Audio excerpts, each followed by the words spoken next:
Sup, fucker? How the hell are you? Good. How are you doing? Pretty well. Good. You know? I feel like we haven't recorded in like a month. It's been quite a while. Yeah, life's been busy. Yeah, I mean, we went and did the shooting last month. We did. Recorded a few episodes. And I think we ended up getting pretty drunk. Well, I ended up getting pretty drunk out here. I was doing okay. Yeah. Toward the end there, it was like, as I'm editing the videos, like, all right, that's exactly when I should call it. Oh, that's when I did. Okay.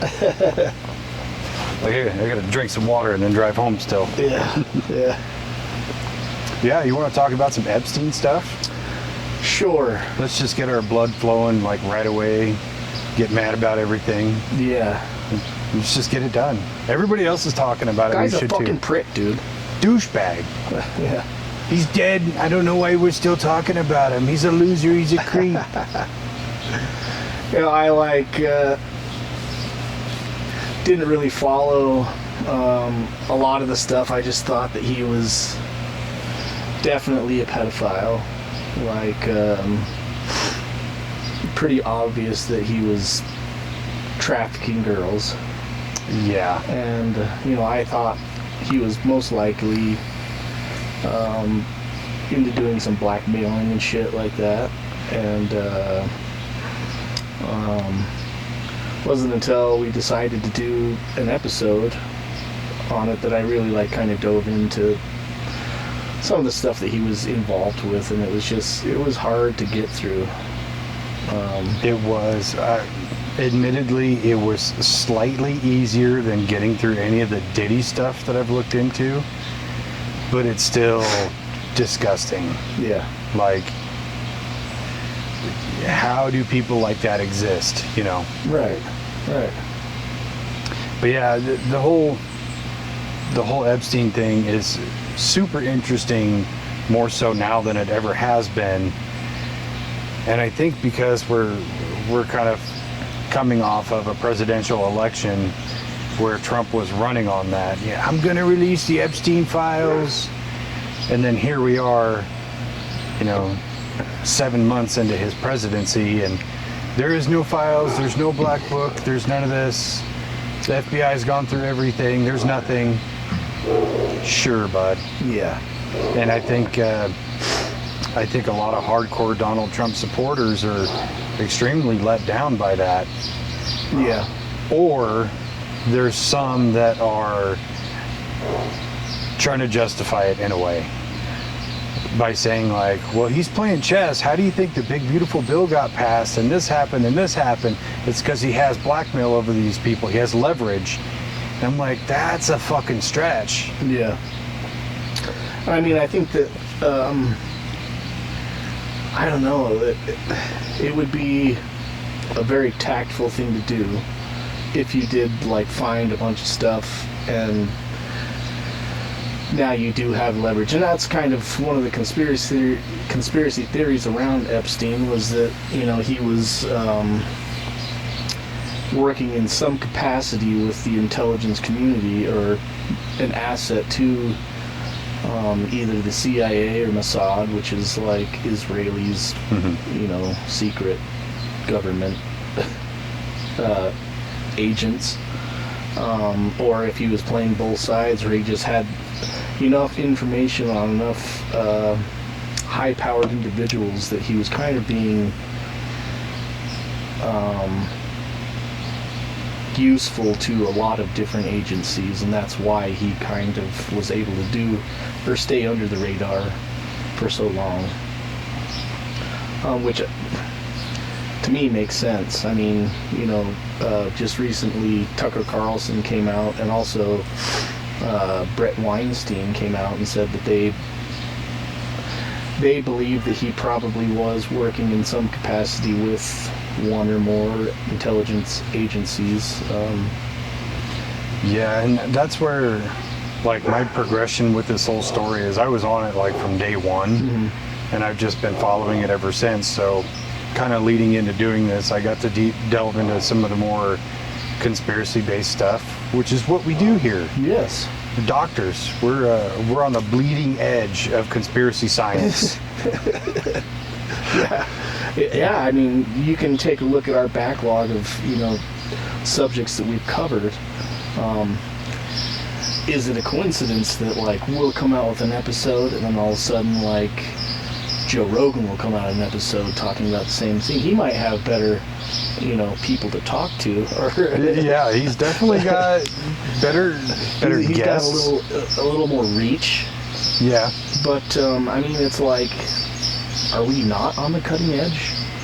I think so. I think we are. The bleeding edge of conspiracy science. Conspiracy Not science. theories, No, science. I dig it. But yeah, so one of my favorite ones was Eric Weinstein talking about the encounters he's had with Jeffrey Epstein, or even talking about Stephen Hawking, being on the flight logs and that sort of thing, where he was incredibly interested in science, especially physics.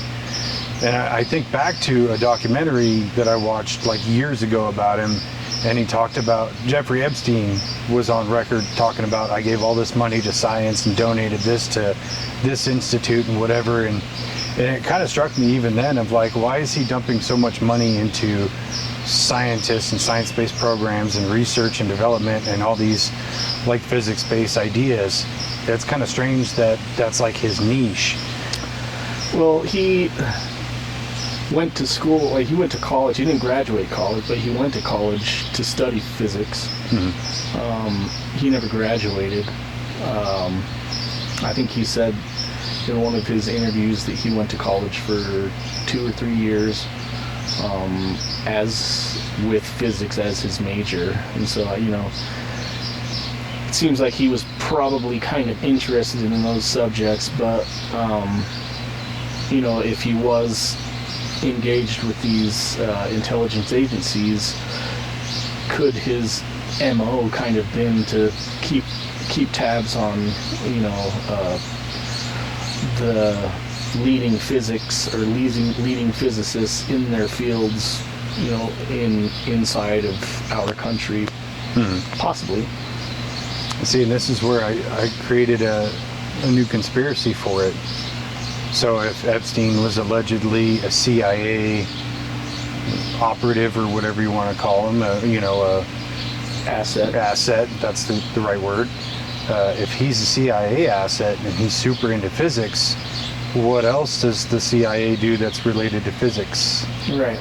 UFOs. UAPs. They're in control of all of that stuff. Yeah. So maybe Epstein was just this asset who was like kind of a cover-up for the project to induct physicists into UAP research or reproduction. Possibly. I mean,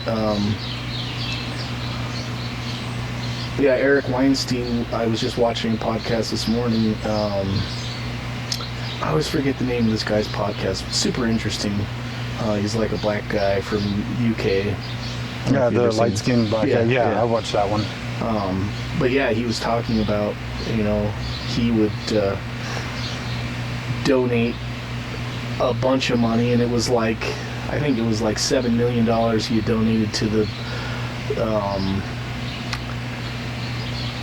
mathematics division of Harvard, Mm-hmm. where Weinstein was kind of, they had this math group that was working on some physics shit going on there.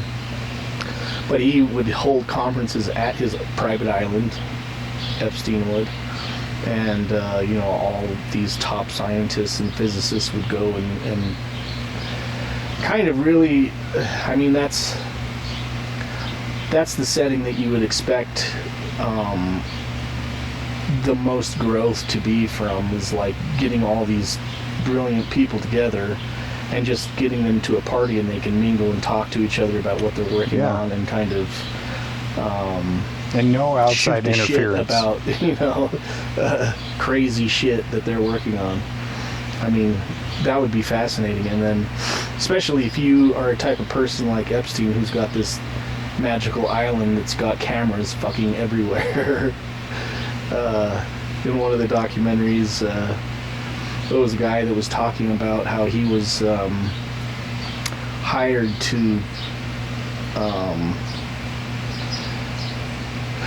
be like installing the control center for all the computers, telephones on the island, and he said that like everything on the island was wired up, and so if you wanted to, you could watch everything that's going on the island all at the same time, which is crazy. See, and that's where the idea of having the flight logs, the black book, the client list, all that, that's where I have to give the government who's actually looking into it a little bit of credibility to say there's nothing there, because a client list proves nothing. A flight list proves nothing. I mean, like you said, you're having all these conferences, science-based conferences on the island.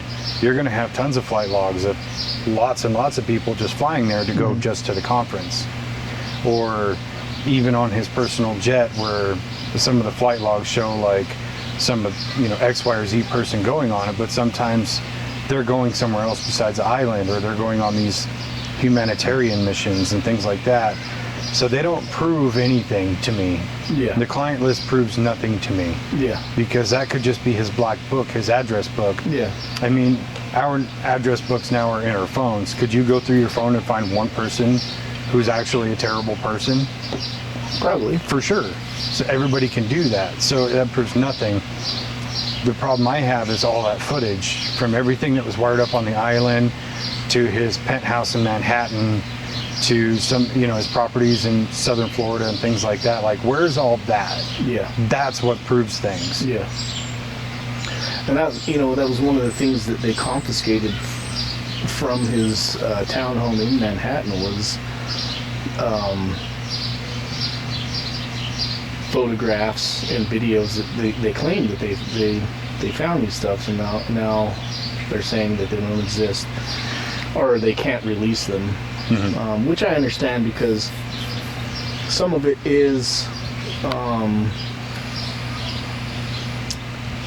probably restricted by law, because there are people inside of the like victims who haven't come forward that probably don't want that stuff shared. And they're all minors at the time, so it all counts as child pornography. Right. And so, you see these lists of names and stuff like that, and half of them are redacted. It's because those people either were minors or have asked not to have their information out there. Yeah. And so, I mean, people that are saying we need everything released, we want all the information. Well, you can't have that because it's people's personal information. Yeah. So I understand that aspect of it, but and to be fair, they came out with the client list. There was a book that was written a few years ago by a guy named something Edward Bryant, something Bryant. Yeah, I know what you're talking about. And he wrote a book called The Epstein Black Book or something like that, and it kind of goes through all the details of the people that were on those manifests. And he has said on multiple podcasts that, like on the Sean Ryan show, where he said, most of the people on these are just contacts. And he's like, but like, the thing you have to look at is like, there'll be people that have multiple contact numbers on the book. So it has like, a person's name and then 2 references to that person, or there's, a person's name and then 30 references to that person for that person. So I mean, probably he knew those people with more references a little better than the ones with 1 or 2 numbers, But yeah, that's the problem with the client list, the black book sort of thing, is like, let's say that you and I have a mutual contact in our phones, and that person gets caught doing something horrendous, right? And we're also in that person's phone. Does that make us like accomplices? No, it doesn't. No. It's, people want to make us acquaintances at best. Yeah, or even if it was somebody, you know, that we knew intimately and thought of as a good friend, like, we didn't know what the fuck they were doing. Yeah. You know? Except for Travis. Everybody knows what Travis is doing. But that's where I have the problem with, you know, the kind of witch hunt that goes on with it of, you know, we need to release this and release this and release this. It doesn't automatically make everybody guilty. But if you do give all those names and all that information out, now the court of public opinion is going to take over. Yeah. You know, because you could say, oh, Trump was on the flight logs. Okay. So was Bill Clinton. So was Obama. So was all these other people. Are they all diddlers? Like, possibly yes, but that's not proof of anything. Yeah. Well, it kind of can even revert back to Epstein's first charge that he got in Florida, where he it was a lady that called and turned him in for sexually assaulting her daughter. And turns out what he was doing was paying underage girls to come to his house and give him massages, and sexually molesting them. Right. And they couldn't actually prove anything. Well, they'd gotten like 50 or 60 names of girls that, you know, had happened to, and the police were helping turn it over to the FBI. The FBI took a hold of the case and was like building a case against him, and when it came down the pipeline, they kind of struck a deal with his... You got a sweetheart deal on that. Yeah, he struck a deal with his defense team, and the Attorney General in South Florida at the time, Alex Acosta, for pleading guilty to one count of soliciting prostitution, and that was it. And so he pled guilty to that, and the case was dropped. So like all the 50 and 60 people, but like during the whole time that case was going on, the lawyers, his defense lawyers, were also sending out private investigators to investigate all the girls that were on these lists and digging up dirt on them and putting out dirt on them, saying that they were prostitutes and, like, you know, all this crazy shit talking about them, which is so dirty. Like, it's disgusting, especially the whole method he would do. It was pay them $200 to come do this act, and then every time you come, I'll give you $200, and I'll give you another $200 for every referral. Yeah. It's, yeah, gross, disgusting. So yeah, I mean, and so that was the first time that he was arrested. He was sentenced to, I think, 18 months to jail time, but he was given work release, six days a week. He could leave jail for 12 hours during the day, and he'd just have to go back there at nighttime. And he was still doing his thing while he was in jail. Nothing really changed for him except for where he slept. Yeah. I don't even think he did the full time either. No, I think it was maybe a year. Something like that. Yeah. It's not just that bothers me too. It's a lot of the other people that were implicated, and also having, you know, relations with these minor girls, you know, these preteen young ladies, where, what's his name, Prince Andrew, where he's seen photographed, and these women tell their stories about what he did, or what's the other guy, the old guy, Lexler? Yeah, the one who did Lex. time and didn't roll on him. Oh, yeah. Is his name Wagner? I think he was like the CEO of... He was the CEO Victoria's Secret.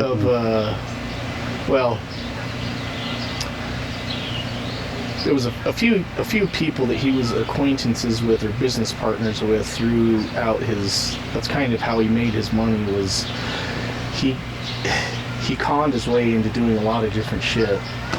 Like his first job as a teacher, a professor at a school.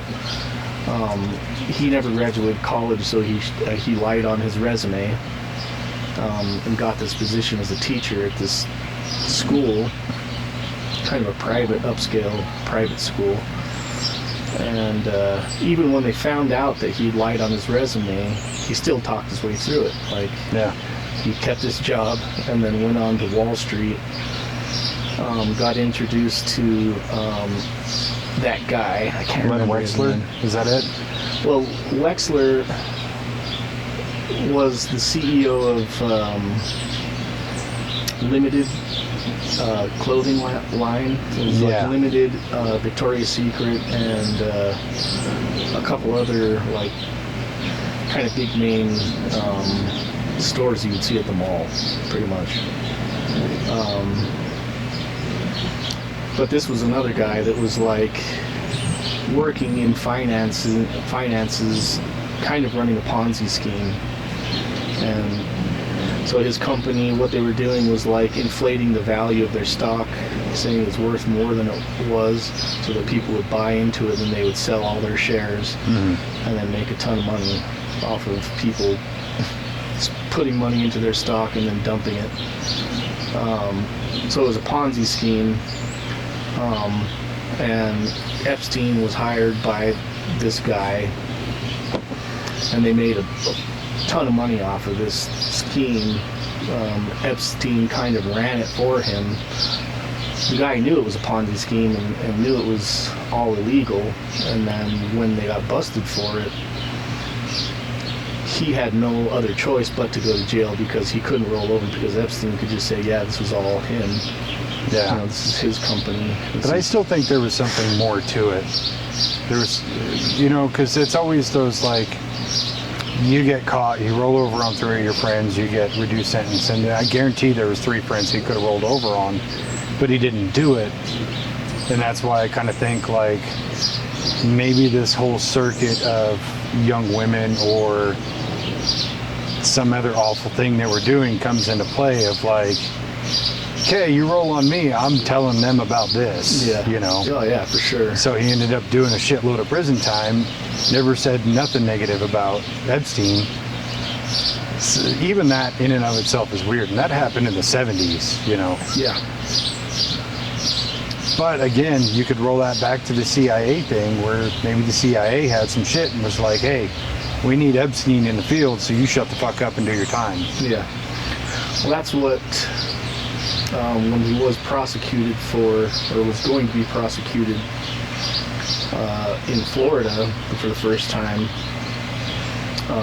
Alex Acosta was quoted as saying that, you know, he was told that Epstein was involved with the intelligence agencies and to leave him alone. And so that was kind of Acosta's excuse for why he made the deal and gave him pretty much whatever he wanted. I could see that. I could also see him being paid off. Yeah. Because I think everybody has a number, right? Everybody has a number that you're willing to accept for certain things, you know? I mean, people like you or me, not so much. Like, I've never known wealth. I can do without it. Yeah. So I'm not gonna, you know, do some heinous thing for some amount of money, but there are things that I would do for money, right?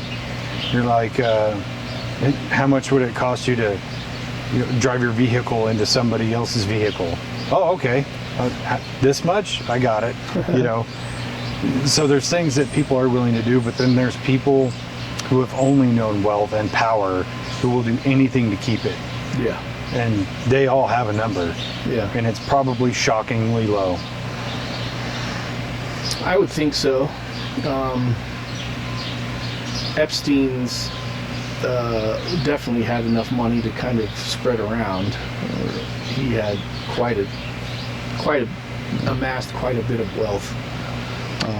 Through shady dealings. And that was the thing that I kind of struggled with, was somebody was saying, you know, Epstein was in like the low 9 figures in terms of how much money he had, which is still a shitload of money, but he was able to buy an island and pay for all the things that he did and donate all the money he did, which makes me think a lot of that money was kind of black money through dealings and things like that, not unlike what Diddy had going on, because that guy's still worth a bajillion fucking dollars, but it's all black money, it's all off the books, you know, Cayman Island accounts kind of thing.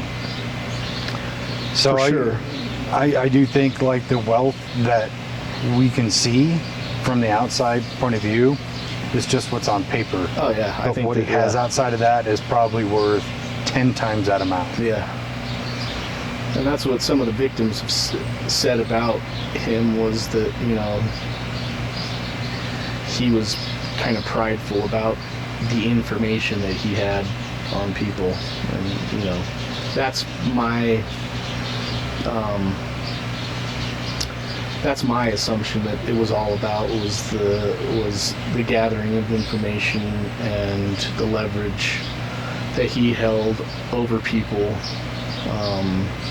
that he was able to use to do whatever he wanted. The leverage especially. Yeah.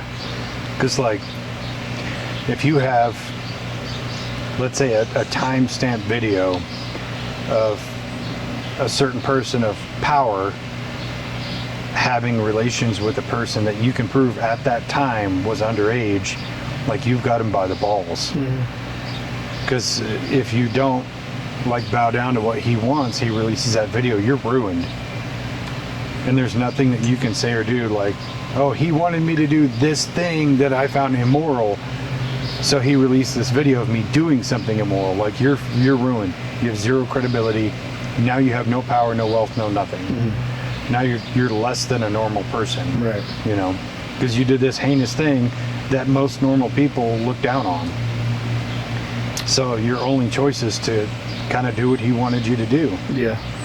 And if you didn't, the CIA probably stepped in and leveraged some other shit. Yeah. Like, hey, we can seize all your assets. We know what you did. Yeah, and so that kind of leads us into what we're looking at now with the denial of the files and why Dan Bongino freaked out on Pam Bondi, and like, Which, I gotta say, I've always thought Dan Bongino was like a stand-up dude. Yeah. And the fact that he is standing his ground, like, he achieved this great high position as the, you know, assistant director of the FBI. Like, he's in a position of power to be able to do some things, and he's threatening to throw it away because somebody else is being dishonest. Like, that says more about him than anything, I think. Yeah. Stand-up guy. Yeah. Yeah. And even Kash Patel, like, I don't know if you saw that, his Joe Rogan interview just recently. Yeah. Man, I want to believe that guy, but he just seems so shifty. Like, I do believe him to a very large degree, but I do think his hands are tied in a lot of ways. yeah. I think Pam Bondi, on the other hand, is a snake. Yeah. She's covering some shit up. I think Kash Patel really wants to do the right thing, but he really can't. And I think Dan Bongino is like, do the right thing no matter what the cost. Yeah. You know, so you have like 3 people in the spectrum of wrong, right, in the middle. Yeah. Yeah, that's kind of how I'm looking at it also, and as history has shown us, it's just usually the right doesn't matter. The right thing doesn't matter. It's usually what is best for the people involved. And there's a lot of people and involved. There's a lot of people involved. A lot of high position people. I mean, whether we'll get the real information, you know, 20 years from now when all these old people are dead, possibly. But after that, all the damage has already been done, really. Well, the damage has been done for a long time. I mean, Epstein's been dead for, what, 6 years now? Something like, what was it, 20? Yeah, but like, so when he was first arrested and his house was raided, you know, FBI went in and collected, and that guy, whatever Bryant, that wrote that book about it, has put out, lists, the confiscation lists of what they collected from his apartments and stuff like that. And it was like, if you look through it, it was just like pretty detailed, like over 1,000 photographs of nude women, like personal photographs. And then there's probably at least 10 different computers, and then like hard drives, thumb drives and shit, just have like tons of information. I mean, where is all this information? Where is it gone? Like, that's where I'm also giving a little bit more credibility to Kash Patel. Of in the time between that happening and the time he took over as FBI director, they've had plenty of time to kind of scuttle all those drives and things like that to make a lot of it disappear. Right. And as Elon has kind of exposed some of like the stupid old ways that the government deals with things, with Doge and all that, it kind of makes sense that some of it did get shuttered and deleted. I mean, let's be real, probably all those Epstein tapes and everything are sitting right next to the moon landing videos that got copied over, Well, Kash Patel said that they found a room that they didn't know about inside the FBI building, and just had all kinds of shit in there. He wouldn't go into detail on what was in there, but interesting. It was a locked room that nobody knew about, and had all kinds of interesting stuff in there. Can you imagine just taking over as the director of the FBI and like you go to use the bathroom and you're not paying attention, you turn this doorknob and you're like, this isn't the bathroom, but why is this door locked? Finally get it open, there's just a treasure trove of crazy shit. Yeah, confidential fucking moon landing files and shit. Everything on Epstein and Diddy and if Elvis really died and just the whole 9 yards. Like, it'd be like a candy store for us. It would. Get us some coffee. We're going to be here a while. Yeah, get me 2 Rockstar Focuses. 1 pineapple orange, please. The other dealer's choice. Yeah, and I don't even smoke anymore, but I'm going to need some cigarettes. Like, we're in here for a while. Maybe a little bit of that cocaine that was found in the White House would be helpful. Yeah, I've ever done cocaine before, but I mean, if we find all those secret files, we're gonna have to be awake a while. Yeah. You know how many episodes we could get out of that? We'd probably do like 7 or 8 in that first day. Let's just do an episode while we're opening up shit. Oh man, it'd be crazy. But yeah, that's where I think that there is something else kind of hinky going on within the government with all this Epstein stuff that, you could say Kash Patel is saying there's nothing there. How much of it is hidden from him? How much of it is taken care of already? Well, even think about this. If it was an inside job, Epstein killing himself in his prison cell, which a lot of people theorize that's what happened, was that he was killed by somebody who was not a fan or was possibly being blackmailed. If it was an inside job, a person that has a lot of power inside of one of these agencies, how likely would it be for them to go in, order this hit at the same time they're organizing their own team to go in there and raid the house, and then now they have all the information that he was holding over everybody else.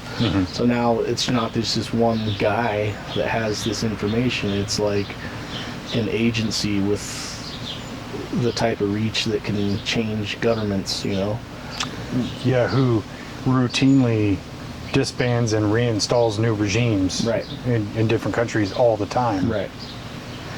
That's, to me, kind of a more likely scenario than him feeling bad about what he did and killing himself. I think if he did kill himself, it had nothing to do with him feeling bad. Oh, yeah. It had to be some kind of gun to your head, over the barrel situation of like, you can just hang yourself, or we could pay some skinheads to get you in the shower, Yeah. kind of thing. Do you believe he killed himself? No. Me neither. In that video that's plainly edited that they recently released, that's still missing some time. Yeah, it's missing a whole minute. It just, I don't know why those people think we're that fucking stupid that we can't put that together, or that people with access to technology or know how to use technology couldn't have figured that out. Right. It's kind of like, and this happens a lot, where photos and videos get put out and they're airbrushed. You know, like, I don't know if it's true, but that one MS-13 gang member who was being deported, and he had MS-13 tattooed on his knuckles, but it's like some news outlets are showing it where there's nothing there, and then some are showing it with it there. And it's like airbrushing and AI technology and everything is kind of driving narratives for people. Yeah. So who's to say that didn't happen with that? But people who know how to use that technology know how to figure it out. Right. Anybody who's used Photoshop can tell when a picture is Photoshopped. Well, I mean, even most people that have seen actual photographs can tell that it's been photoshopped. Like, What's if you this just look blurry at it, line on the side over here? Wait a minute. Just a passing glance, if you just flash it at somebody, oh yeah, that was real. I mean, if there's implicit bias too, like I was saying with the gang member being deported with MS-13 on his knuckles. If you're automatically left wing or against Trump, you're going to believe he wasn't a gang member. If you're for Trump and on the right side, you're going to believe he was a gang member. You know, so your implicit bias already just takes place, and then we're just going to argue over it. But the fact is, we'll never really get the truth. yeah. To me, where I kind of see myself really kind of firmly in the middle of like my political stance, kind of like, yeah, I can see points on the left and I can see points on the right, and my mind is kind of more in the middle, I guess. I see that as, why are we even like, why is it even an issue if he was a gang member or not? Is he an illegal immigrant? Did he break the law? That's where it Yeah. really needs to come down to. And, Yeah. and I'm normally the same. I kind of get, and I've noticed this like the last 3 election cycles, where I get so sucked into it because of what I want for the country, and then I end up buying into whoever's promising what I want. Yeah. And then I end up getting mad at people who don't agree with me. And I know I'm just, you know, like falling into the system, and I finally figured it out of like, I get sucked in this trap like everybody else. I'm not impervious to it. But now that I know it, I actively avoid being biased on one side or the other. Because on any other given day, I'm a little bit more centrist. Like, I'm probably just a little bit right of center. Yeah. Because there are things that I believe in that are more right-leaning, like gun rights and things like that. Other topics that are more left-leaning, I have a more neutral stance on. Yeah. You know, like abortion. I have very, very limited views on abortion. Yeah. So I shouldn't even be speaking on it. But I get sucked into that whole right versus left thing, and it's caused me some issues. But now that I'm a little bit more focused and clear-headed about it, even on this Epstein thing, where I go, like, nobody's right and nobody's wrong. We all want the same thing. We want the truth to come out, and we want people to pay. Mm-hmm. Yeah, I mean, it seems like there's are so many ties to different people. Like, just Epstein himself is, you know, a lot of the people that were involved in a lot of the stuff they just had kind of personal ties with Epstein, and is that a coincidence? I don't think it is. No. You know, like,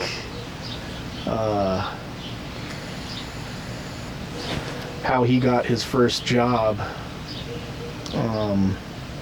he was referenced by a guy, I can't remember his name, his last name was Barr, and So this guy referenced him. That's how he got his first job as a teacher, even though he didn't have a degree for teaching. Well, it turns out that he had gone to school with that guy's son, Max Barr or something. When they were younger, they went to the same, and they went to like summer camp together. Mm-hmm. These two, young Epstein and young Barr. And then Barr ends up being the Attorney General for the United States when Epstein's trial is going on. Like, crazy. Is that a coincidence? I don't think so. Well, and the same with like Comey, the previous director of the FBI, who I believe he was director when Epstein was caught and all that stuff was confiscated. And that guy was bent as fuck. Mm-hmm. And then I think it was his daughter was the judge over Epstein's case in New York, who's also the judge over the Diddy case. I could be getting this wrong. I only kind of heard it in passing, but it was just like the webs are connecting, you know? Yeah. So it's kind of like, okay, the dad's the director of the FBI, makes the tapes disappear, and then his daughter is the judge over the case that never got finished, and then she's the judge over another case of another sick fuck who magically got off the hook for a lot of shit. It's just, what kind of dirt do you got on the Comey family, you know? Yeah, I mean, and some explanations for that is like, okay, well, it's high society, the circle is small for these people, everybody knows each other, and everybody's kind of interconnected in these, like, weird ways, and it's like, no, that's not how it works. Like, I'm poor, and there are poor people all around me that have no connection to me at all. Like, I see random people at Walmart. Yeah. And that's about it. No, I've seen that guy at the gym that I go to. Yeah, it has nothing to do with an interconnected society. It has to do with power and leverage. Yeah. That's really all it is. Yeah. You think a lot of these people are actually friends? Fuck no. Yeah, we should start throwing low society parties. Dude, low society parties, I like it. Start a network of our own. Yeah. I'm not saying we should traffic young girls like fucking sick fucks, but like, I don't know. No. And that kind of brings me to, the big question that I had with this whole thing is, why are we as normal people so obsessed with it? Because you don't hear celebrities talk about it. You don't hear most politicians talk about it. There's a few big voices. It's mostly just a normal, everyday person that is kind of obsessed with finding out the truth about this. And I really put a lot of thought into it. And I think my answer is because these crimes that are being committed against these young girls are our daughters, our nieces, our cousins.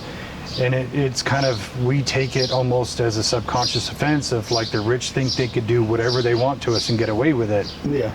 And this is kind of one of the means of us getting back. Yeah. And I really think in terms of a psychological method of it, that's what it is. We're tired of getting stepped on and used and abused, and the people who do it just keep getting away with it and keep getting away with it, and we're fed up. We want to see people pay. Yeah. Also, a factor could be that, if we saw a UFO fly by right now, we'd be like, grab the cameras, start recording it, it would be this amazing thing. But if we knew that a UFO flew by here every day, we knew where it was going, where it was coming from, it wouldn't be such a big deal. Yeah. Well, I mean, could it be that these people in this high society are just surrounded by this disgusting shit all the time, and so it's not a big deal to them, and so they're just like, why are we talking about this still? Well, even to that same analogy, if the UFO was flying by, but it was flying so high we couldn't see it, we wouldn't even think about it. True. It wouldn't even be in our purview.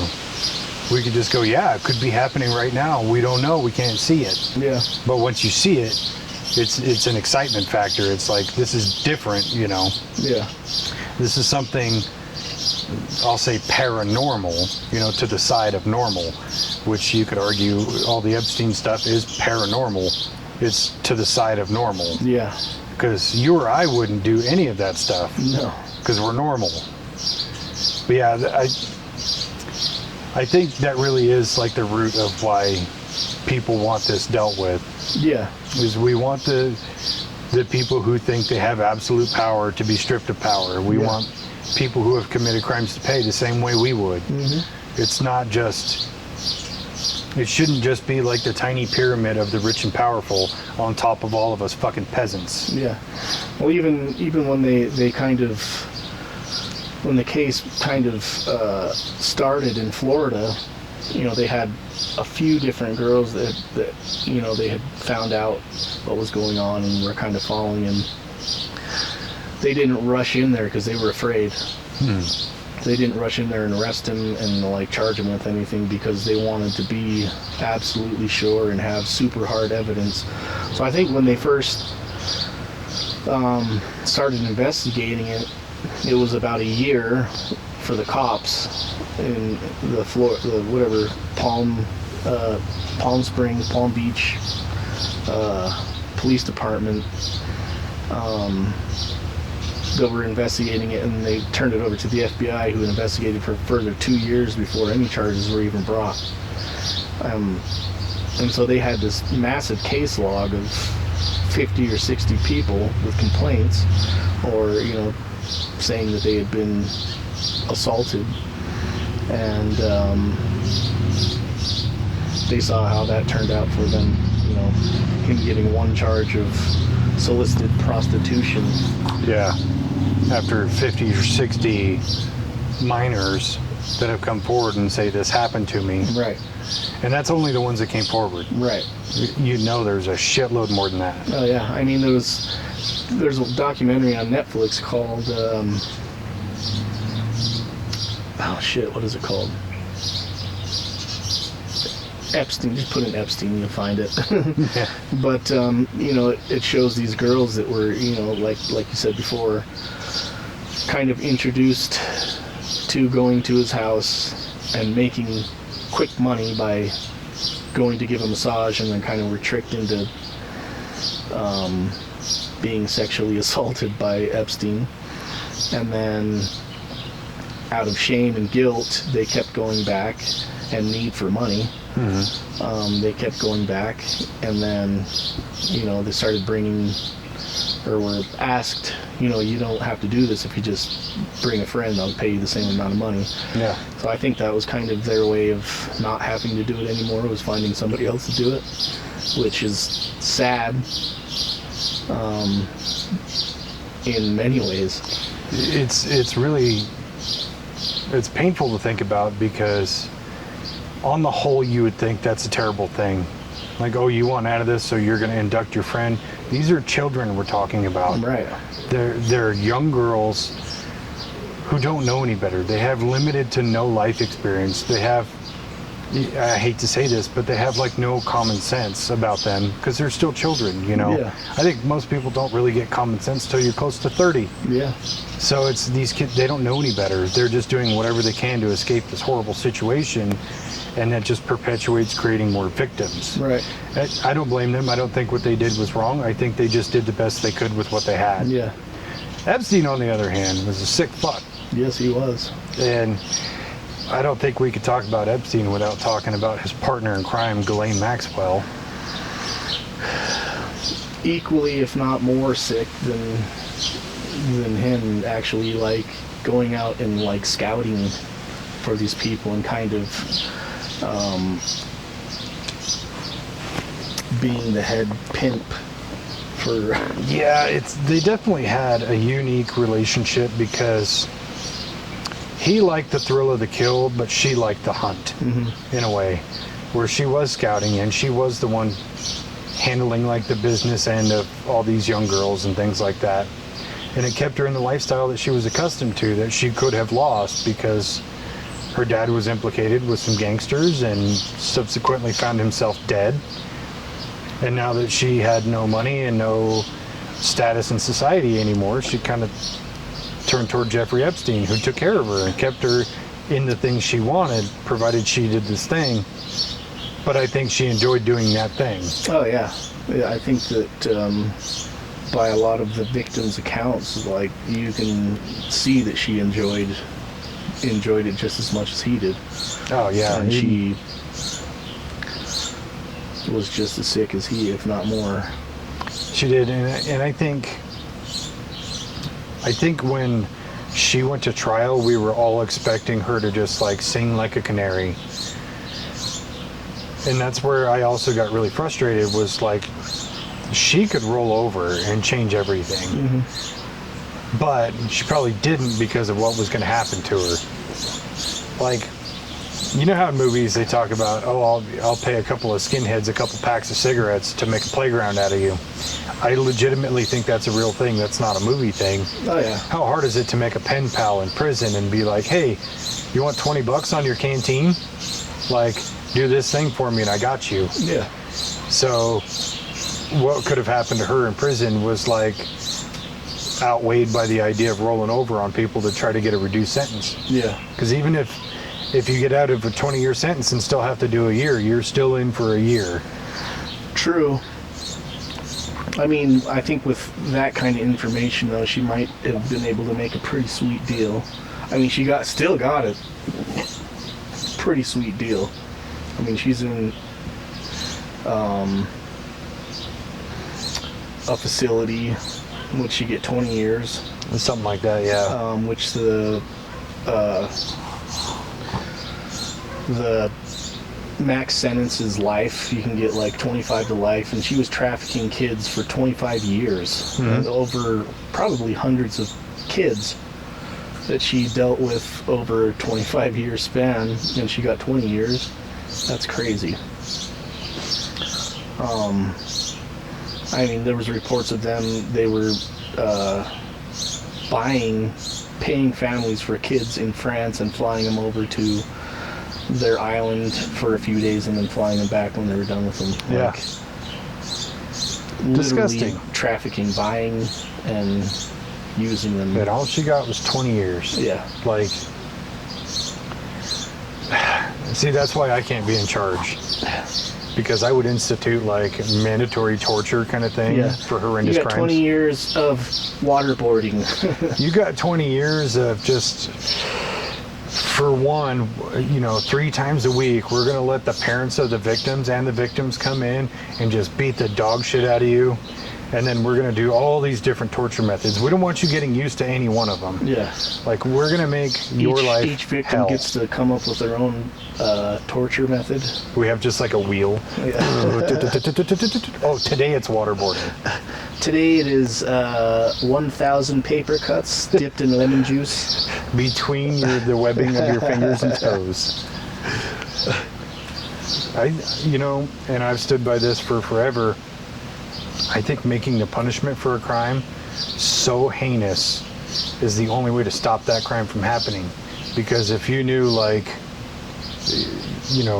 what she did, like one count would get you 20 years of just absolute torture every single day of your life, you wouldn't dare do it. Yeah. Well, most people wouldn't. Yeah. Most normal people wouldn't do it anyways. Yeah. But most people with some sense of logic of like, God, I'll just keep my urge to myself. Yeah. That sounds horrible. Yeah. Unless you just like got off on the idea of being tortured by random people every day. You can get that no matter what. I mean, true. But yeah, I think one thing with Ghislaine Maxwell that really bugs the shit out of me is when somebody had brought up her name to Trump and he's like, I wish her well, I wish her the best. And it's just like, no, that's not what you say to somebody who's convicted of child sex trafficking. You say, fuck her, I hope she burns in hell. Yeah. That's how you handle that. Yeah. So that's never sat well with me. Yeah, there's been a few things that Trump has said about both of them that kind of are just like, what? He likes women probably more than me, definitely younger than me. Yeah. Yeah, I mean, it's puzzling, like, I feel like Trump is always as uncalculated as his statements usually are. I think they're actually pretty calculated, and he says enough not to be one way or the other, depending on what side you're looking at it from. That's very eloquent. I like that. But I also think Trump is really good at diversion, not damage control, diversion, because he could say some uncouth shit like that about like Ghislaine Maxwell, but then 3 days later when he's catching heat, say something like, fuck Iran, we're gonna bomb them, and just like take all the heat off of that and put it on this. True.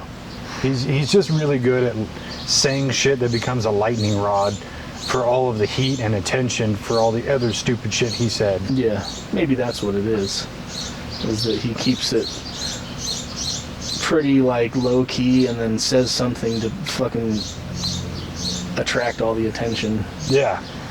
Away from all the dumb shit. I really think that's the ticket. I mean, yeah. It's a course to be studied, I think. I think Trump has given us some psychological studies that are going to last a long time. It's not just him, but Trump derangement syndrome needs to be studied really hardcore by psychologists for a long time. Yeah. In that interview with Eric Weinstein, he was talking about Trump and how you have to look at Trump as he's always in negotiation mode. Mm-hmm. And so whatever he's saying is not the truth, but it's a negotiation tactic to get to a means where he's trying to get. So like all the things that he says, like if he's saying something that is kind of a hot topic thing, he's trying to push buttons to get people's temperatures raised for some reason that he's going towards. But he's never fully telling the truth. It's all negotiation tactics. I 100% agree with that. Yeah. That's actually really brilliant when you think about it. Yeah. Because I don't think he wants an easy negotiation either. I think he wants it to be a knife fight. Yeah. To get whatever he wants. Yeah. He wants that hard-earned victory. So. Well, yeah. I mean, for a person like that, he wants the feeling of like I won that exchange, and so he's going to. I mean, Epstein seemed like he was kind of the same way. He was a master manipulator. Yeah. And would tell you. Give you what you needed to get the means of what he was looking for in all scenarios. So, I mean, I think that Trump is kind of does a lot of the same tactics, but isn't as, I think he's just a lot more high profile. Yeah, I think the slight variation is Trump is more about like wants the fight to be big and grandiose and he wants to win it fair and square. Versus Epstein is probably more like, I don't just want to win this thing, I want to completely dominate the other person. Yeah.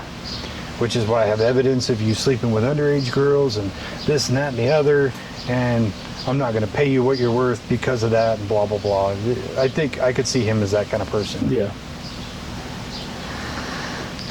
Yeah. So many things in the trial and death just don't add up to being just a singular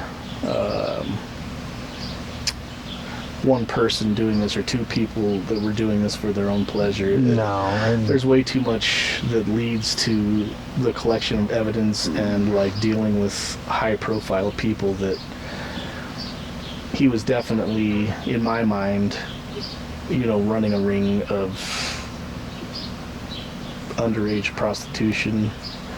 He was the baker at the Pizzagate shop, if you will. I like that reference. That was a deep cut. Yeah, no, I agree with you. I definitely think there was a much bigger picture than what we were given. Mm-hmm. It definitely was not just Epstein and Maxwell. There's tons and tons of people who are implicated in it. Not just being like known associates of his, but people who are implicated in the acts that are definitely probably like breathing a sigh of relief that this whole thing is being swept away. Right. But yeah, it's not just those two. It never has been. Yeah, and you can imagine, like, if you were involved with this whole thing and say that you had some encounter with a high-profile individual like Bill Clinton or something like that, and the Clintons have a lot of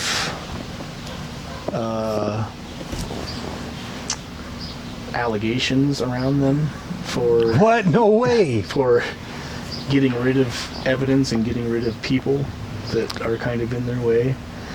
I watched one podcast that was talking about there's been like 150 people in their inner circle that have died in car accidents and suicides. That's just like don't make sense. So I mean, if you were an individual who was kind of involved with something like that, and then you see that this information is going to be released, and you're like, fuck, they're going to come and ask me, and then I'm going to be caught up in the middle of this whole thing with these people that are known or thought to be very nefarious people. I would want it to go away too. Yeah, I mean, with the Clintons especially, like, the massive amount of people who have mysteriously died, especially the one guy who committed suicide by shooting himself in the back of the head. Either that's like, he's either playing chess or he was murdered. Because if you're going to commit suicide, you're like, you know what? I want the shadow of the doubt to be on Hillary. Yeah. Nobody's going to do that. Yeah. So he was just murdered. But those people especially have been embroiled in so many scandals and so many conspiracies over the years. And then they get the worst people working with him, like John Podesta, who is, I'll admit, is doing great work on the UAP front. He always has. But he's also a kid diddler. And allegedly Chester Bennington's biological father. Have you ever heard about that one? No. You know Chester Bennington from Lincoln Park? Yeah.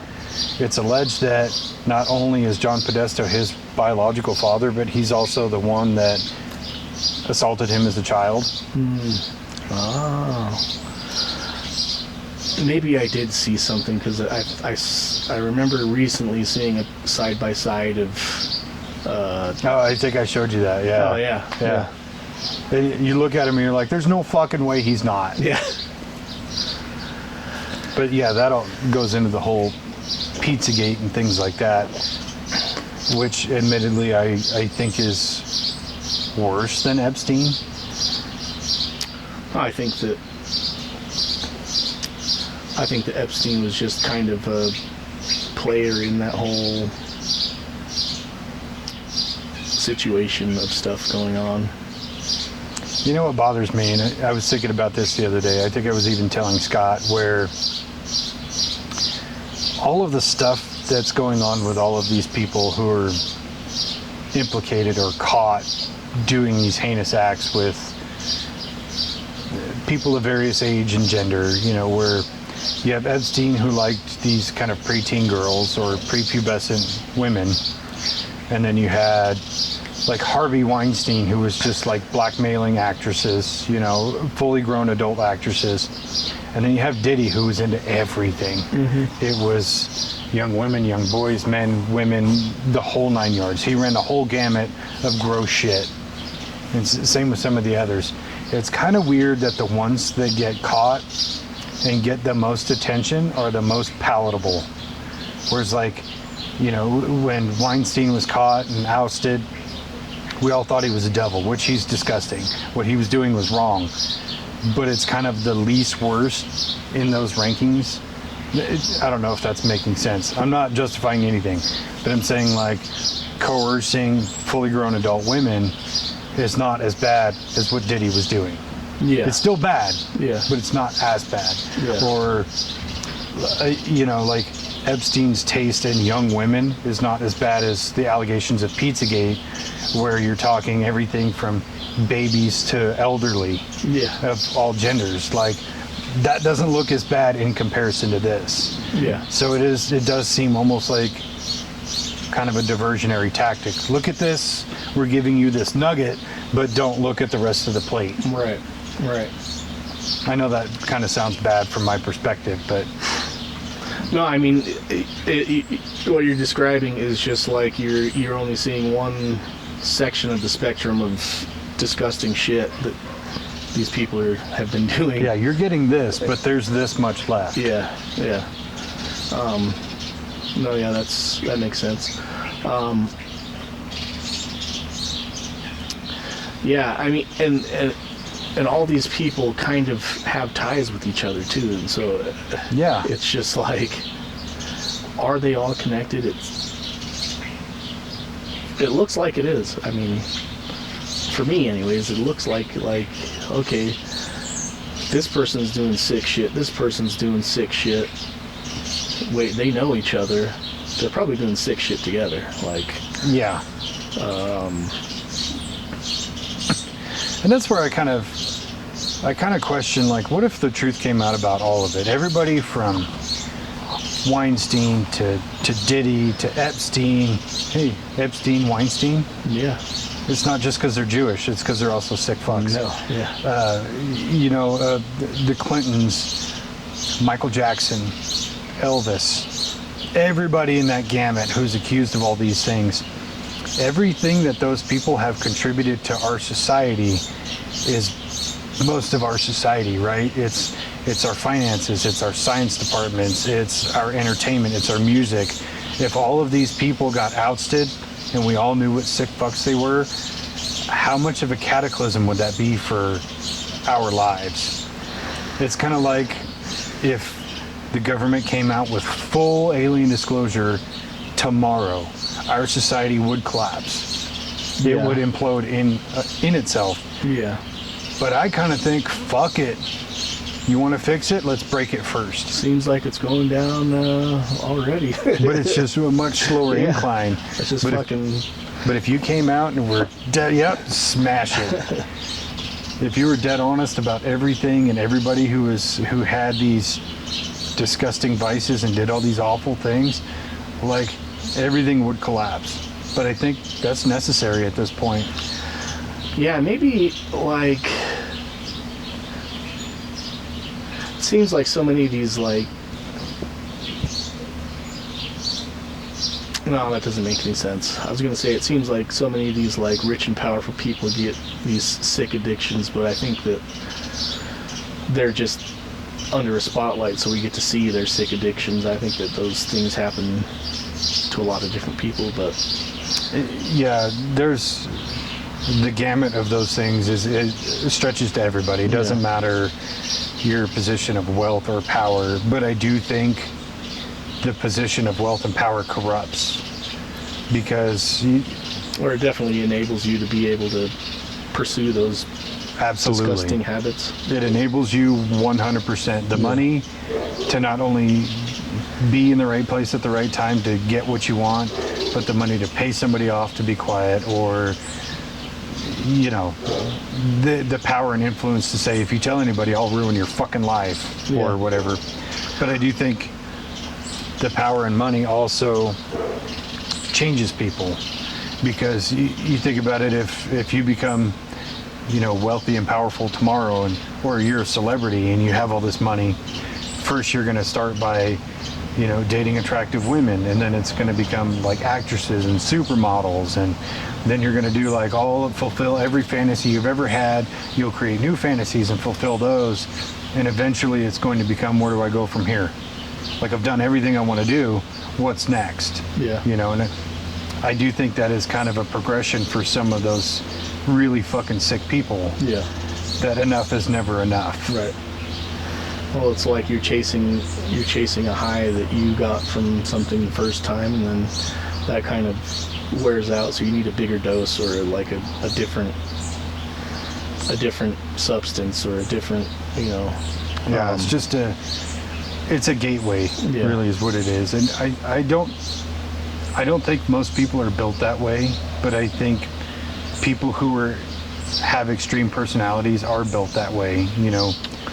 Well, maybe what we need to do is, like, as a society, to come up with, like, a checkpoint of, like, okay, once you get, like, $200 million, that's all that you can make. I mean, you can keep your money at $200 million, whatever. If you're just making more, but all of the rest of that money just goes out to charities and shit like that. Or you can keep on making money, but we get to cut your balls off. Yeah. And then you can pursue all the shit that you want to pursue with the hundreds of millions and billions of dollars that you make, but you got no balls. Just do a full castration. Yeah. No dick, no balls. The whole nine. Yeah. Now you're free to pursue the, like, sciences and, you know, technology or you just stick with the $200 million and then you can kind of be a $200 million heir. Yeah, you can replenish it. Yeah. But you can't hold more than that. Yeah. Which I don't even understand why anybody would need more than that, personally. Me neither. And that's where I try to understand a little bit more of kind of like the far left principle of let's tax the rich, which I don't agree with. But I do think once you reach a certain amount of money, why do you keep needing to amass more? And to me, I kind of believe in a sense of responsibility. Like, if I'm worth what Bill Gates is worth, why am I not making the world better? Yeah. Like, actually solving problems.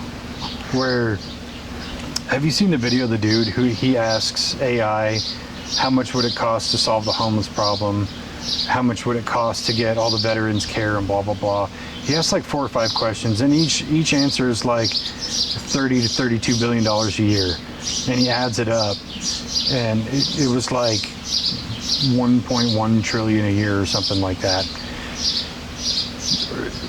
But it's just like, how do all these people have all this money, but don't go, 30 billion? I could fix that. Yeah. Like, even if you're just trying to clout chase and be like, look at me, I'm the hero. Cool, you still did a great thing. Yeah.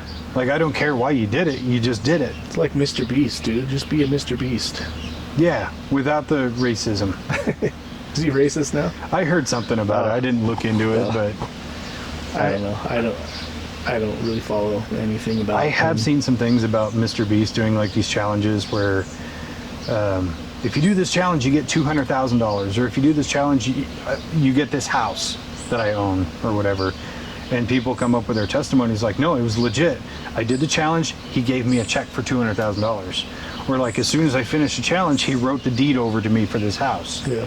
So that's pretty cool. Yeah.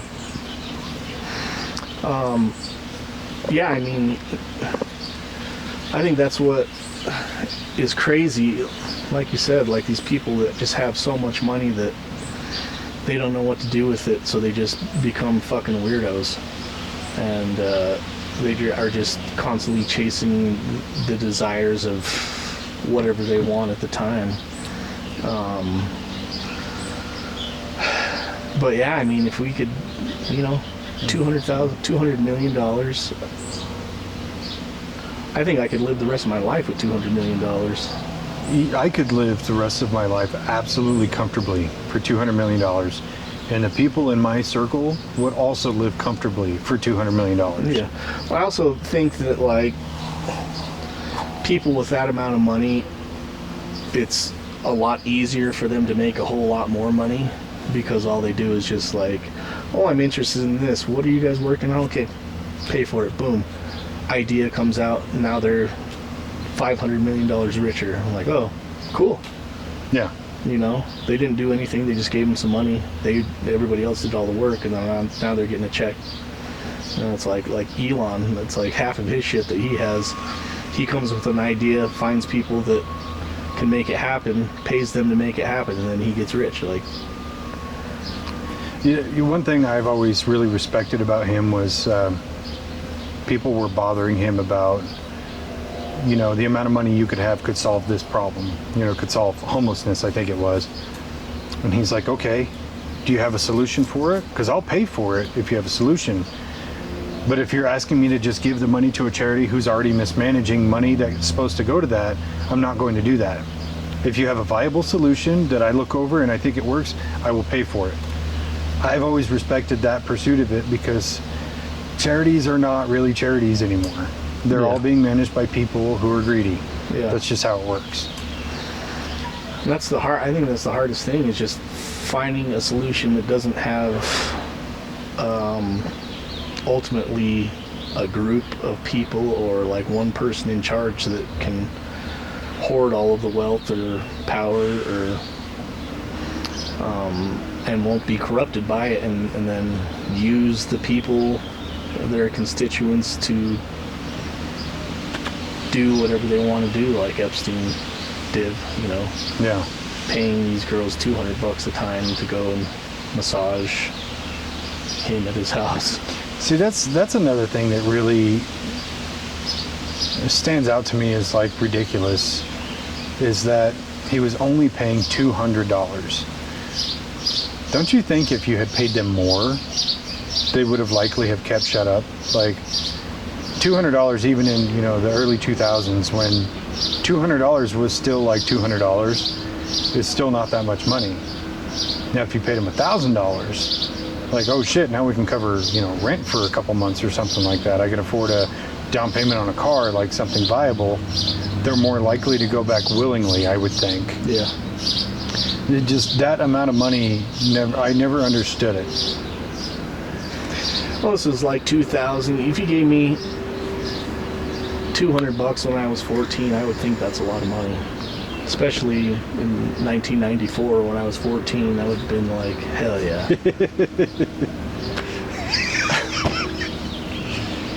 All right, $200. But what, you know, what if you gave him $1,000 and made him sign an NDA?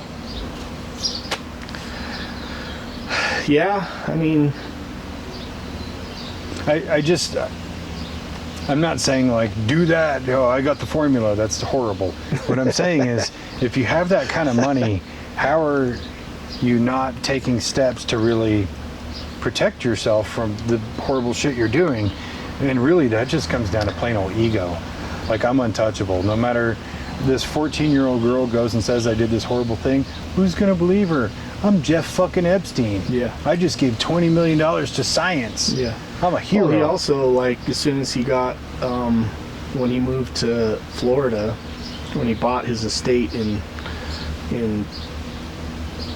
is it West Palm Springs, West Palm Beach? Palm Beach? Palm Beach. West Palm Beach is the poor side. Palm Beach is like where all the billionaires live, on this little island. But once you go over there's a viaduct, you cross over the ocean back to West Palm. It's like trailer parks and little family houses, just, you know, lower income. It's ghetto. Yeah, it's ghetto. And I mean, that was kind of his hunting ground, was, you know, these kids that he could exploit for, and a lot of them were like coming from broken homes, and a lot of them on the documentary even talk about how that it was like they saw him as a means to earn money, and they were, at the time, they were okay with that. And I mean, first time it happened, it's super traumatic, and then kind of they end up needing money again, so they go back, and some of them kept going back for years. Yeah. And bringing different people to him, and then so it was kind of like using them as his like ring of scouts almost. Kind of makes you wonder how many illegitimate children he's got floating around. Yeah. Nobody ever talked about that. I mean, we can hope he was like infertile, or, you know, he was fixed or something like that, because we don't need any more Epsteins running around. But it still kind of begs the question, you know, they could crumble what's left of his empire just with illegitimate children, if there are any. Yeah. Well, he he would have 2 to 3 girls, if not more, per day coming to his house. Like different times during the day. Different people would come to the house. That's what it was the caretaker of the house would say, or he said, was that all day long there was people showing up there, young girls, every single day, 2, 3, 4 times a day. And it's like, dude, that's a lot of freaking people. Yeah, and that also kind of bothers me about the normal people that worked for him that saw these things and did nothing and said nothing. Yeah. It's like, oh, you could lose your job? Boo-hoo. I'm sorry, if I saw that shit at work, I'm definitely losing my job. Yeah. Yeah. Yeah, me too. So, anybody I work for, watch your fucking back. Yeah, don't do no sick shit, and I won't break your nose. And even then, like, it seems like some of those people were kind of more afraid of what he would do if they said anything. And it wasn't just like losing their job, it was like other shit. Not to say that there was any threats or anything, but like with a person like that, you don't know. Mm-hmm. But I mean, when he did show up, he first bought his house there. He went into the sheriff's office, introduced himself as Jeffrey Epstein, and donated like almost $1 million like that day that he moved there to the sheriff's office to pay for whatever they wanted to pay for. Just to grease the wheels of, I don't want to be bothered. Here's a big check. Here's $1 million. Don't bother me. Which that should just like raise flags right there. Yeah. Because personally, I think people who have a lot of money, let me rephrase that. If I had a lot of money and I was donating to whomever, I don't want my name attached. I don't want credit for it. If I was doing it out of the goodness of my heart, I don't want anybody knowing I did it. Yeah. I don't need clout. I don't need like a, hey, let's take a selfie of me handing you this check. Actually, can we do one of those big checks? Yeah, the So we can huge see ones. how much it is? Yeah.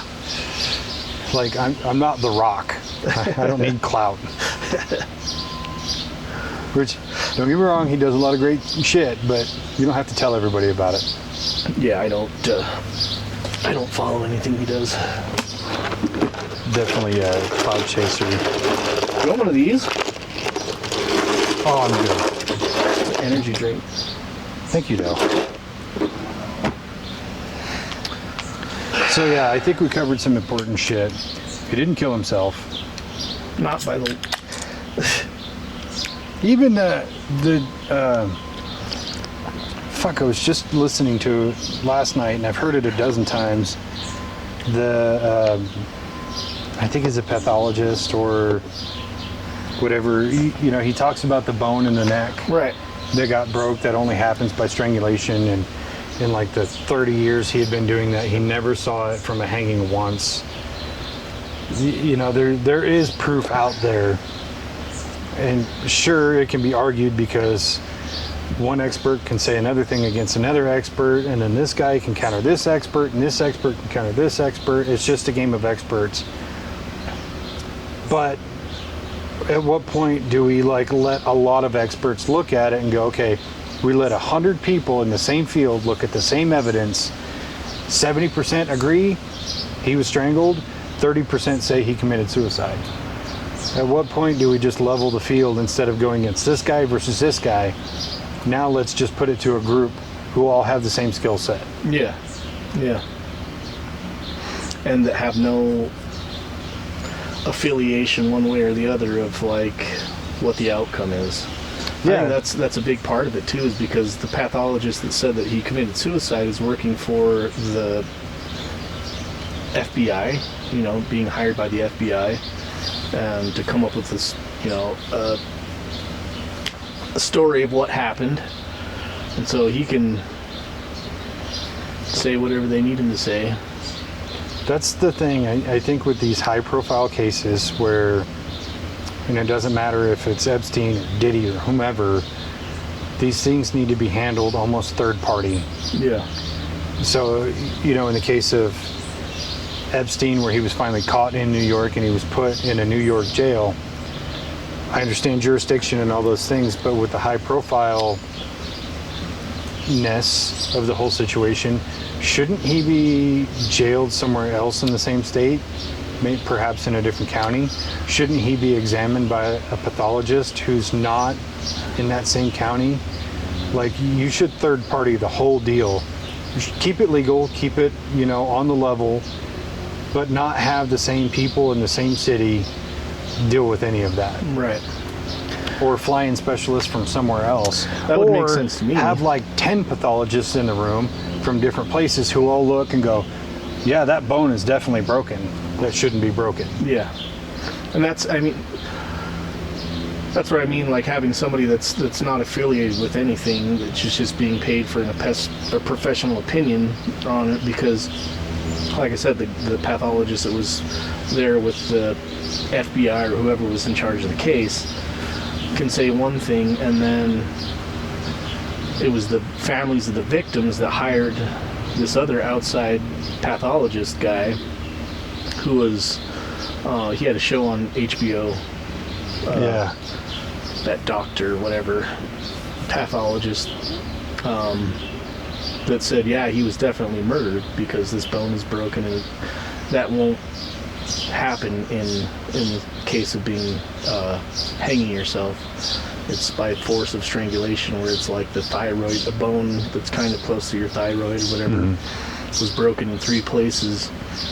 And so their explanation was for that he like got up on the top bunk and then jumped off and then kind of...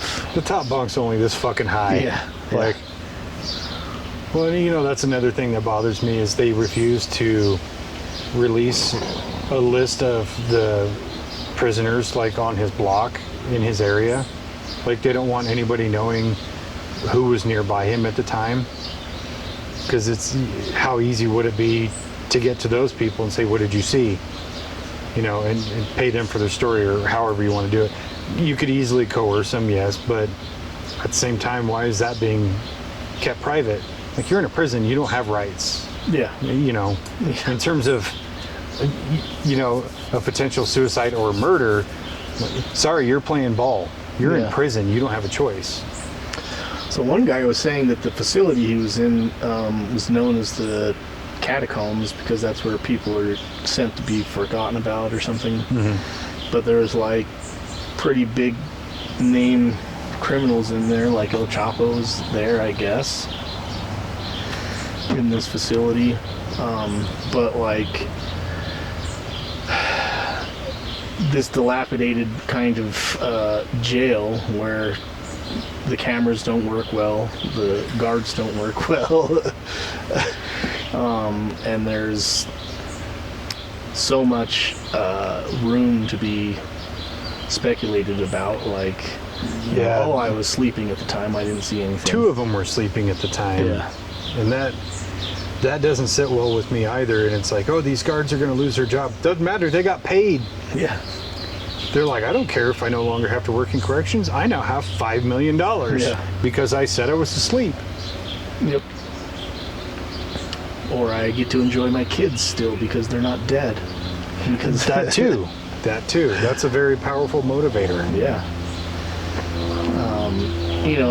That's speaking in the vein of it's an inside job, and these people with power and influence to reach out and touch anybody they want to, like, it's a real thing. Now watch, after this gets posted, the whole channel gets shadow banned. Yeah. Because it was an inside job and he didn't kill himself. Yeah. I mean, that's after like kind of diving into it, even the documentary that I watched was kind of painting the picture that it was him and Ghislaine kind of on their own doing these crazy things, which I was just like, doesn't make any sense. It doesn't make sense. One thing I kept having trouble with Ghislaine is like, because I watched a few documentaries, is you see pictures of her when she was younger, and you're like, God damn, she was hot. Yeah. But she's a monster. Yeah. I'm very confused. But yeah, The whole thing's fucked up. Going back to the files, do you think the files are there and they're just not releasing them, or have they been scuttled?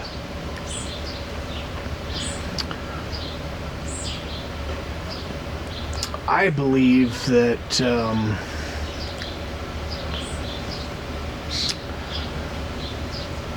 to me it would make more I would think that the people who wanted the information have gotten all the information that they wanted, and they didn't leave any crumbs for anybody to look at. So I think that probably what they are left with now isn't much, and so to release it, it mostly would probably be the names and information of victims, which really is kind of a personal thing. If they want to come out or not, then that's up to them. They might have left them a little bit of stuff that's kind of leads towards certain people being involved, and maybe that's why they're trying to avoid releasing anything else. But I think most of the influential stuff that they have on people was probably already taken out 100%. and is being utilized by certain agencies. I definitely think all the meat and potatoes are under lock and key somewhere, and all that's left is just a side of corn. And it's just the little stuff. It's the stuff they can't release. It's like you said, it's breadcrumbs.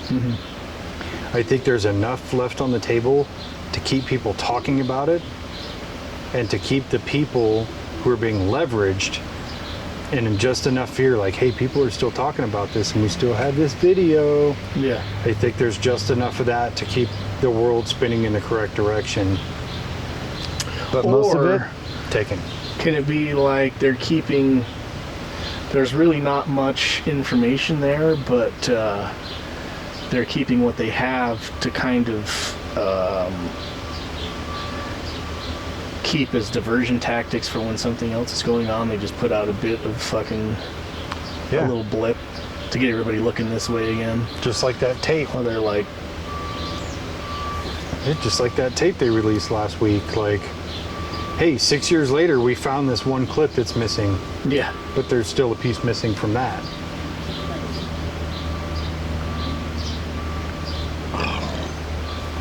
Yeah, do you think, this is an important one, do you think Trump is involved in any of that?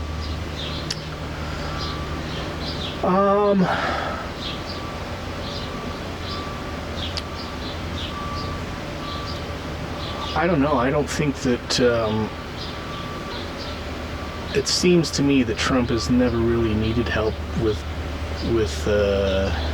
getting ladies on his own. Could he have had knowledge of it? Possibly. I would think he might have caught wind of some stuff, but I honestly, I don't think that. Possibly he could have been, but I really don't, like, it doesn't make sense to me why he would need Epstein for any of that. Yeah, I think if he was involved with Epstein doing something nefarious, I don't think it had anything to do with women. Yeah. But I do think whatever he was potentially involved in, he's probably gotten a hold of the evidence in a way that nobody else is going to get it. And that's why he's so confident to say things like, why are we still talking about this loser, this creep? Like, he kind of feels exonerated in some way. I'm only speculating. My big thing of why he wasn't involved with the underage girls aspect is if for the last, since 2016, since he's been involved in politics, don't you think if somebody who didn't like Trump had that silver bullet of him having relations with an underage girl, that would have came out a long time ago? 100%. Well, it depends on who has it. I would think that if it was somebody in this political party, like in either one of our political parties, they could probably use it against them. But if it was somebody from a foreign intelligence agency like Mossad, they could, persuade him to give them weapons and be on their side, I guess. It's true. I mean, that is definitely an aspect of it, like who actually had it. Yeah. But I do think if it was somebody within our country who had access to it, who had an axe to grind against Trump, they'd have pulled that out a long time ago. Oh, yeah. Yeah, for sure. Especially pre-2020. Like, we don't want him being president again. Drop the tape. Yeah. Yeah, that's why I kind of lean towards the opinion of like Tucker Carlson saying that he was probably an asset to multiple different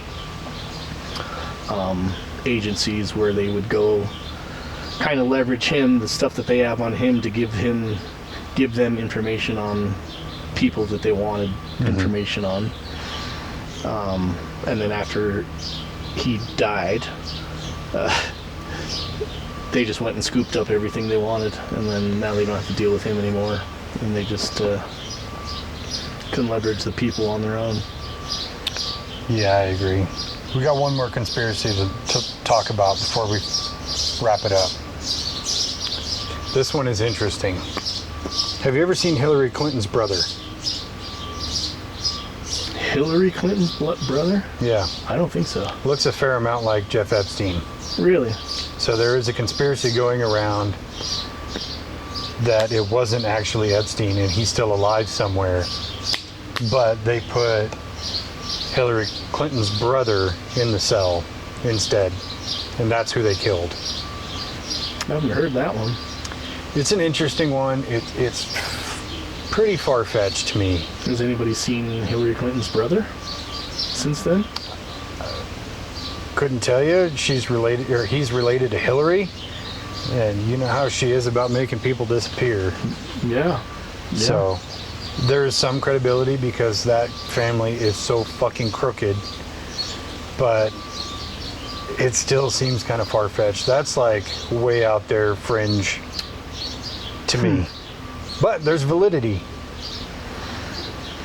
Because you can assume he's related to Hillary. He's probably a fucked up individual, or maybe he was like, fuck it, I've had enough. I'm coming forward with all your secrets, and the timing may have just lined up, and they look just enough alike that, maybe they did some work on him or something, and went in there in that missing 1 minute, was like, Jeff, come here, put this asshole in there. And he's already dead because they strangled him beforehand.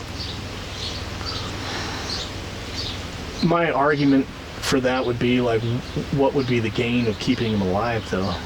Epstein? Yeah. If you're an intelligence asset, I mean, he's got dirt on everybody. And if he does, he's more beneficial to be alive than dead. Unless you've already obtained all the stuff you need from his house while he was being arrested.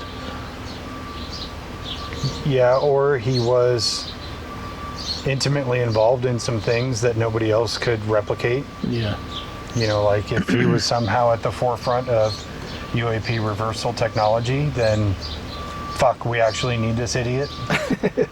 But you're actually staying under lock and key. Yeah. I mean, there's a degree of reality there to me. Yeah. But a lot of it is just like, holy shit, the internet's reaching. Yeah, I haven't heard that one. That's interesting. I didn't delve too deeply into it because I was like, that's more of just like a fun conspiracy topic than anything. I don't think there's going to be enough evidence to be like, this has to be real, you know? Yeah. Which they could easily dispel it by Hillary Clinton's brother just go on TV or something and get photographed at some celebrity event, and then it's like, oh, you guys are all stupid. Yeah. Oh, it turns out you guys are dumb. Well, I guess we're part of that you guys, aren't we? Damn it. I think there's a difference between dumb and questioning. True. Because we don't know enough to say yes or no. That's why we question it, we talk about it. Yeah. And we're doctors, we can't be dumb. I mean, how could we be done if we solved most of the shit that we talk about? We solve shit that there's not even anything to solve. Like we solved 90s movies, right? As we did. We solve all this shit. Yeah. Just wait till we start tackling like big things like COVID. Ooh. That's going to be a deep one. Because there's so much shit that goes on. Oh my God. That's going to be like a two-parter because it's not just COVID itself, it's the ramifications of COVID too and how it affected the entire world. Yeah. Fuck, that might be a three-piece. Who knows? Well, yeah, well, there's like the science part of it, and then there's like the conspiracy part of it, and then there's the lizard people aspect, I guess. The lizard people. We're going to have to summon in some David-inci on that one. Yeah, yeah. That was going to take a lot of research. But I think we can call this one solved. Epstein didn't kill himself. Ghislaine Maxwell was just as big of a monster. Yeah, she deserves a very harsher, very much, I don't know. She deserves a lot of punishment that I don't think that she's getting. Absolutely. Bongino and Kash Patel we believe are trying to do the right thing, but they just don't have it all. Mm-hmm. Pam Bondi is a piece of shit. Yeah, solved it. Solved it as much as we could solve. Yeah, we did a lot more speculation than solving. Yeah. But that's what we do. That's what we do. Bleeding edge of conspiracy science. In my mind, maybe 10 years from now, they're going to look at this tape and be like, fuck, these guys were right. Yeah, we know. We knew then, stupid. That's why we said it. Yeah. We didn't go back in time and make that video. Stupid. So yeah, I mean, Epstein was a monster, but he was not the only monster that's out there. I don't even think he was the worst monster. I don't think so either. I think that he was just the dumb enough monster that got caught. Or the patsy. Sloppy enough to, be the patsy. I agree with that. He was definitely at the forefront, 2, 3, 4 girls a day for 2.5 decades. That's sloppy. Yeah. You're talking a lot of women over time. Mm-hmm. It's kind of irrefutable, when like 6,000 women come out with the same story. Yeah. Yeah. There's one deposition tape where they're did you see that one where they're like interviewing him and he's like, yeah, I was trying to get under his skin with the egg-shaped dick thing? I was gonna bring that up earlier. Like, would you say you have an egg-shaped dick? And he's like, what? What? Those aren't my words. In this thing, it says that your penis is described as large on the bottom, bulbous, and then to a thin point on the top. Like, holy shit. That moment made me laugh so fucking hard. Yeah. And he got so butthurt. Yeah. It was worth it. Yeah. I could imagine being the other, investigator in the room going... Right, egg-shaped dick guy. I would spread that to all the prisoners. Be like, make fun of him for having an egg-shaped dick. Let's call him Jeff Epstein. I like that. He's just in the prison. Stop, guys! It's not like that. Boy, Eggy. Eggsy. Yeah, solved it. Yeah, Doctor. Put a wrap on that for now. Fucking put it in the can. Okay, I love you. Bye-bye. Bye.